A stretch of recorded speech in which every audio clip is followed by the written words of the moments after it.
Hello friends, welcome back to my gardening channel.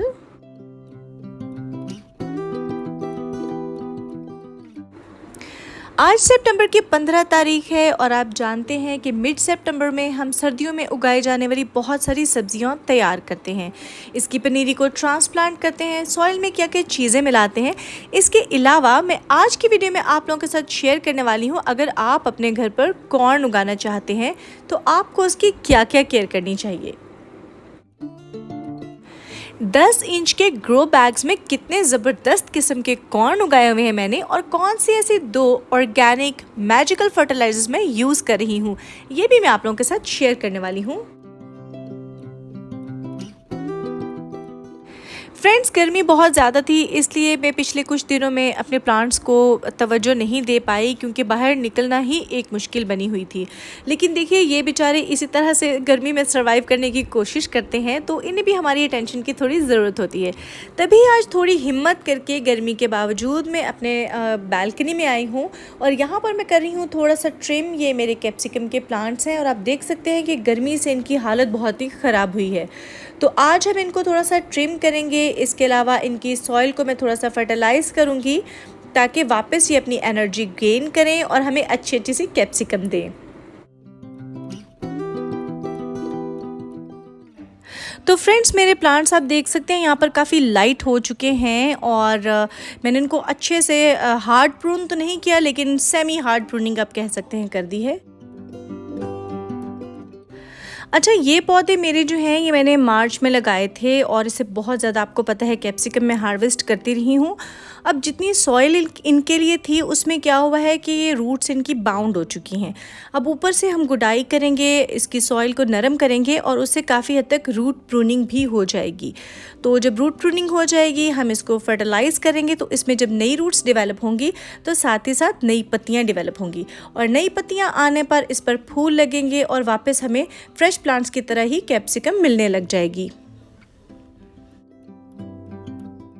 Friends, ये same technique आप अपने egg plants पर, अगर आपने मार्च में लगाए थे, या चिली प्लांट्स पर, कैप्सिकम पर, सब पर अप्लाई कर सकते हैं। तो चलिए अब आपको दिखाती हूँ अपने कॉर्न प्लांट, जो कि मैंने 10 इंच के ग्रो बैग में लगाए हैं। और इतनी ज़बरदस्त हाइट इन प्लांट्स की हुई है और इतनी ज़बरदस्त इसकी ग्रोथ हो रही है, ये आप देखिए ज़रा। और आप ग्रो बैग का साइज़ भी देखिए और फिर यहाँ पर ज़रा आप सिर्फ प्लांट्स का साइज़ चेक करें, आपको ये हेल्दी नज़र भी आ रहे होंगे। तो इसको मैं जो है 2 वीक में एक दफ़ा फर्टिलाइज़ कर रही हूँ। आज इनको फर्टिलाइज़ करने का डे है, तो मैंने सोचा आप लोगों के साथ भी इसकी रूटीन शेयर करूँ। 2 वीक में एक दफ़ा मैं सॉइल में कुछ ना कुछ मिला देती हूँ, जैसे गोबर खाद है, लीफ कॉम्पोस्ट है। आज हम इसमें 2 और टाइप की ऑर्गेनिक फर्टिलाइज़र्स मिलाएंगे, जो कि इसके आगे फ्रूट डेवलपमेंट में हेल्प करेंगी। तो फ्रेंड्स, ये जो कॉर्न के प्लांट्स होते हैं, इस पर सबसे पहले जो है आप देखिए, सबसे पहले तो ये प्लांट जो है एक सर्टेन हाइट तक इनकी डेवलपमेंट होती है। अब ये जो ऊपर की तरफ आपको नज़र आ रही हैं, ये टेसल्स हैं। तो आप इसको ये भी कह सकते हैं कि ये मेल फ्लावर है। जब ये टेसल्स इसके ऊपर आ जाती हैं, इसके बाद इस पर हर लीफ नोड जो है वहाँ से कॉर्न डेवलप होने लग जाता है। और ये टेसल्स पार्ट जो है ये बहुत इंपॉर्टेंट है, क्योंकि इसी से जो उसकी कॉर्न है वो पॉलिनेट होगी और उसके जो सीड्स हमें नज़र आते हैं वो फिर थिक हो जाते हैं, अच्छे होते हैं या हेल्दी हो जाते हैं। इससे पहले कि मैं आपको फर्टिलाइज़र के बारे में बताऊं, ये जान लीजिए कि जब भी आप इसे ग्रो करेंगे किसी ग्रो बैग में या पॉट में, तो उसके लिए आपने इसके ऊपर जो एक्स्ट्रा ये जो लीफ हैं, इस लोड को कम करना है, ताकि सॉइल में से सारी एनर्जी जो है वो कॉर्न डेवलपमेंट की तरफ जाए। तो इसके नीचे के पार्ट को आप हटा दें, इससे एक तो डिजीज़ रेजिस्टेंस पैदा होती है, प्लांट जो है वो डिजीज़ फ्री भी रहते हैं और एनर्जी भी जो है वो आगे कॉर्न में जाएगी। इसके ऊपर की तरफ ये जो टेसल्स या फिर ये जो मेल पार्ट है इस प्लांट का, उसके ऊपर छोटे छोटे से ग्रैनुअल्स होते हैं, बुर टाइप का मटेरियल होता है जिसे एंथर कहते हैं। तो वो जब कॉर्न के ऊपर गिरता है, कॉर्न के बाहर आपने नोटिस किया होगा वो कुछ बाल से होते हैं, यानी उसे सिल्क कहते हैं।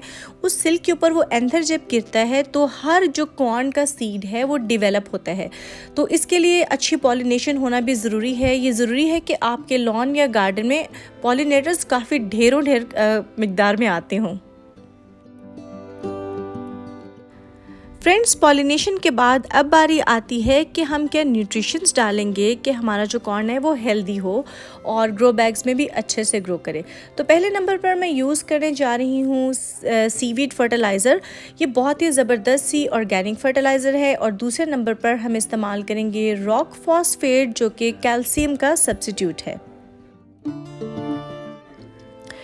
कैल्शियम प्लांट्स की डेवलपमेंट के लिए या फ्रूट की डेवलपमेंट के लिए बहुत ही ज़रूरी होता है। मैं आपके साथ इसका सब्स्टिट्यूट भी शेयर करना चाहूँगी, ताकि अगर आपको रॉक फॉस्फेट ना मिल सके तो आप वो भी यूज़ कर सकें।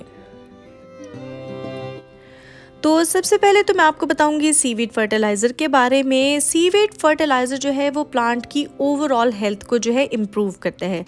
प्लांट्स जो है वो स्ट्रेस को टॉलरेट कर पाते हैं, उनकी स्ट्रेस बेयरिंग कैपेसिटी को इम्प्रूव करता है। अब वही बात कि आप कह सकते हैं ओवरऑल हेल्थ को। इसके अलावा प्लांट्स में ये जो उनकी डिजीज़ रेजिस्टेंस होती है उसको बढ़ाता है। अगर प्लांट्स पर बीमारियों का कम हमला होगा तो जाहिर है प्लांट्स हेल्दी रहेंगे। तो फ्रेंड्स, लाजमी सी बात है कि अगर किसी प्लांट का इम्यून सिस्टम अच्छा होगा तो ओवरऑल उसकी हर तरह के फंक्शंस जो हैं वो अच्छे से काम करेंगे। ये उसके सारे फंक्शंस को स्टिमुलेट करेगा और आपकी जो क्रॉप है, आपकी जो यील्ड है वो भी इंक्रीज़ होगी। अब इसको यूज़ करने के लिए ये है कि देखिए, मैंने इस तरह से इस सॉइल को नरम कर लिया है। वैसे मैं इसको काफ़ी अच्छे से नरम करूँगी। अभी चूँकि मेरे एक हाथ में कैमरा है तो मैं आपको सिर्फ दिखा रही हूँ कि आपने इसका ऊपर का एरिया जो है उसको नरम करना है। बहुत गहरा रख के आपने इसकी गुडाई बिल्कुल नहीं करनी, क्योंकि इस तरह से इसकी रूट्स जो हैं वो डिस्टर्ब हो जाती हैं। अब इसमें हम 1 से 1.5 टीस्पून जो है वो ग्रैनुअल फॉर्म में अगर आप सीवीड यूज़ कर रहे हैं तो 10 इंच में 1 से 1.5 टीस्पून सीवीड ग्रैनुअल्स हम इसमें शामिल कर देंगे। अगर आप चाहते हैं कि ये फर्टिलाइज़र और भी अच्छी तरह से काम करे तो आप इसकी लिक्विड फॉर्म भी यूज़ कर सकते हैं, क्योंकि जब हम इसे लिक्विड में यूज़ करते हैं तो प्लांट जो है इसे फ़ौरन से इनटेक कर लेता है और फ़ौरन से ही प्लांट जो है इसको यूज़ कर पाता है। तो आप एक ढक्कन लिक्विड फर्टिलाइज़र का 1 लीटर पानी में मिला करके भी इसमें डाल सकते हैं।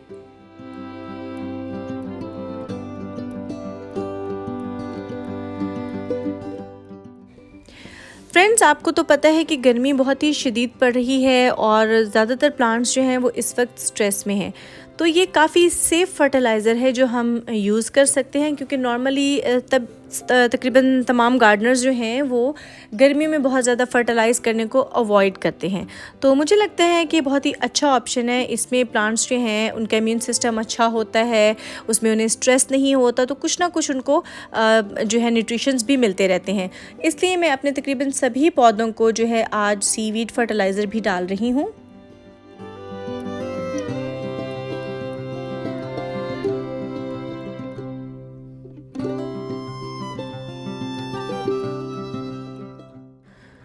तो फ्रेंड्स, आप देखिए मैंने इसकी नीचे की पत्तियां जो हैं वो अच्छे से उतार दी हैं और कुछ प्लांट्स इसमें जो है उनका ये नीचे का तना आप देखिए थोड़ा सा वीक है।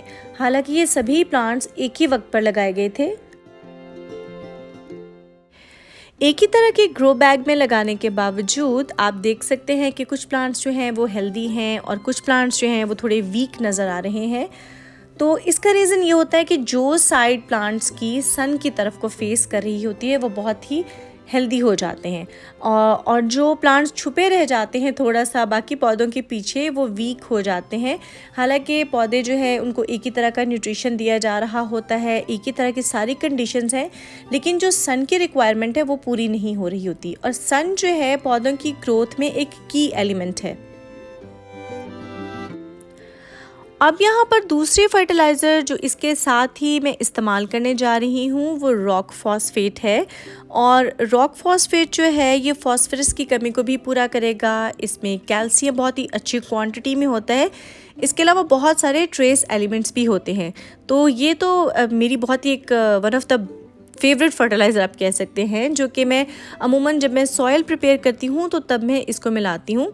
क्योंकि फ्रेंड्स, हम कोई भी ऑर्गेनिक फर्टिलाइज़र्स यूज़ करते हैं, हमेशा याद रखिए कि वो प्लांट को फ़ौरन ही अवेलेबल नहीं होती। उनको डिकम्पोज होने के लिए, प्लांट के साथ शामिल होने के लिए कुछ टाइम चाहिए होता है। इसलिए जो सिंथेटिक फर्टिलाइज़र होती हैं उनका फ़ौरन से असर हो जाता है। लेकिन कोशिश करिए कि जो आपके वेजिटेबल प्लांट्स हैं उनको आप ऑर्गेनिक फर्टिलाइज़र्स ही डालिए, और जो बाकी आपके ऑर्नामेंटल प्लांट्स हैं उनको कभी कभी DAP या कोई दूसरी सिंथेटिक फर्टिलाइज़र आप यूज़ कर सकते हैं।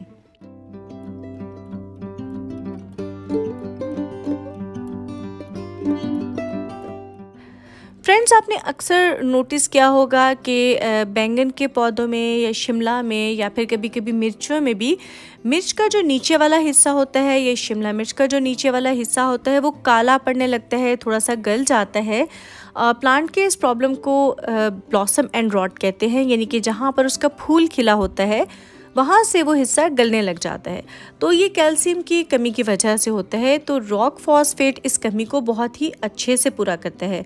बेस्ट तो ये होता है कि आप सॉइल में इसकी अच्छी सी क्वांटिटी मिला दीजिए, और उसके बाद ये कि आप कम से कम कोई 1.5 या 2 माह बाद, या तब जबकि प्लांट पर फ्लावरिंग स्टार्ट हो जाए और अब आपको पता हो कि कुछ देर में इस पे फ्रूटिंग होगी, तो उसके साइज़ को इंक्रीज़ करने के लिए, उसकी शाइन को, हेल्थ को इंक्रीज़ करने के लिए आप थोड़ा सा रॉक फॉस्फेट जो है उसको इसके किनारों पर स्प्रेड कर दीजिए और सॉइल में अच्छी तरह से मिला दीजिए।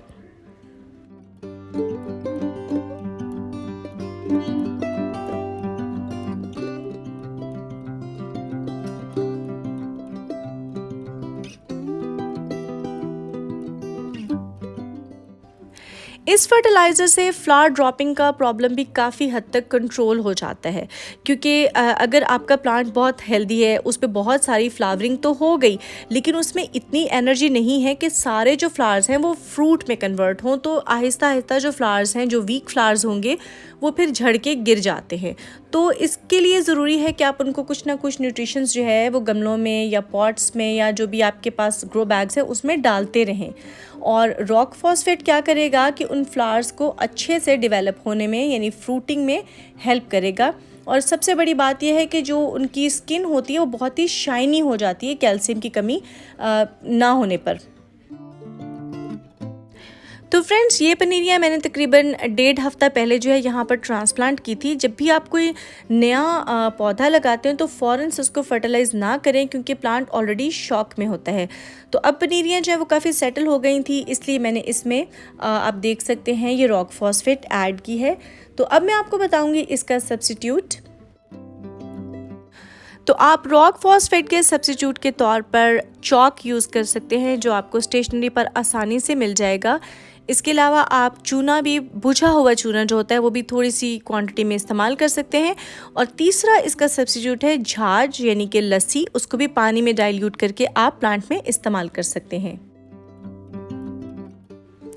तो फ्रेंड्स, आई होप आपने इन दोनों फर्टिलाइजर्स के बारे में अच्छे से जान लिया होगा। अगर वीडियो अच्छी लगी हो तो वीडियो को लाइक कीजिएगा और कमेंट कीजिएगा। चैनल पर पहली दफ़ा है तो चैनल को सब्सक्राइब कीजिए, साथ लगे बेल आइकन को दबाना हरगिज़ मत भूलिए, ताकि आने वाली इस तरह की इन्फॉर्मेटिव वीडियोज़ आप तक टाइमली पहुँचते रहें। मिलते हैं नेक्स्ट वीडियो में। Till then, happy gardening.